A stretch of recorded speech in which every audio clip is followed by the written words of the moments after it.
ইফতারের আগে জিজ্ঞাসা করছিলাম তো ভাই কত লিটার করে, ওনারা বললো যে 2.5 লিটার করে দিচ্ছে নাকি, 250 টাকা দিচ্ছে। পরিবারে তো 5 লিটার করে দিচ্ছে, তা ওনারা বললো 250 টাকা, তাহলে তো অনেক কম হয়ে যায়। আমি এখন মধ্যে এই পাম্প থেকে নিই নাই, এই প্রথম আসলাম এই পাম্পে। এখন আপনারা একটু দেখবেন বিষয়টা, ওনারা আসলে কত লিটার করে দিচ্ছে।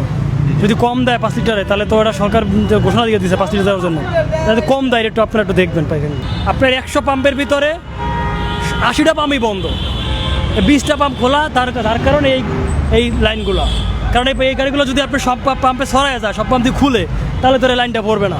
তেল ঠিকই আছে, কিন্তু এই পাম্পে আলাদা ধর্মঘট ডাকছে, তারা নাকি তেল আনবে না, তেল বিক্রি করবে না। তাদের কি যে একটা সমস্যা দাবি নিয়ে সরকারের কাছে একটা দাবি তুলছে, তাদের নাকি পরিবারে নাকি কেবল হেনস্থ হয়, বিভিন্ন বিষয় নিয়ে করে তারা তো তেল আনবে না। ডিপুতে আজকে একটা নিউজ দেখলাম, ডিপুতে গাড়ি ভরা তেল, কিন্তু পাম্পওয়ালার তেল গ্রহণ করতেছে না। যদি সব পাম্পগুলো খুলে, তাহলে আমাদের এই কষ্টটা হয় না, দুর্ভোগটা হয় না। পাম্পগুলো সব না খোলার কারণে আজকে আমাদের দুর্ভোগটা হইতেছে। কি করবো, কিছু করার নাই তো, আমাদের তো এটাই ইনকামের উপরে, বুঝেন নাই। সারাদিন গাড়ি চালাইছি, সকাল একবার নিছি, ওটা দিয়ে সারাদিন চালাইছি, এখন আবার নিতেছি, ওটা দিয়ে কালকে আবার চালাবো, আবার কালকে আবার চলে আসতে হবে। এখন তো ইফতারের এই পরবর্তী মুহূর্তটা, এখন তো আপনার ইফতারে থাকার কথা ছিল, কিন্তু আপনি এখন হ্যাঁ, আমার ফ্যামিলি সবাই ওয়েট করতেছে, কিন্তু বলছে ফোন দিয়ে গাড়ির তেল নাই, তেল ছাড়া বাসা আসা যাবে না।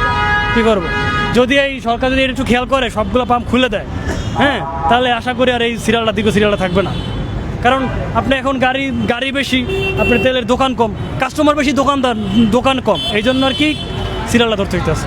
সব দোকানগুলো খুললে, পাম্পগুলো খুললে, তাহলে আর এই সিরিয়ালটা থাকবে না। এটা একটু সরকার যেন দেখে, সব পাম্পগুলো যেন খুলে।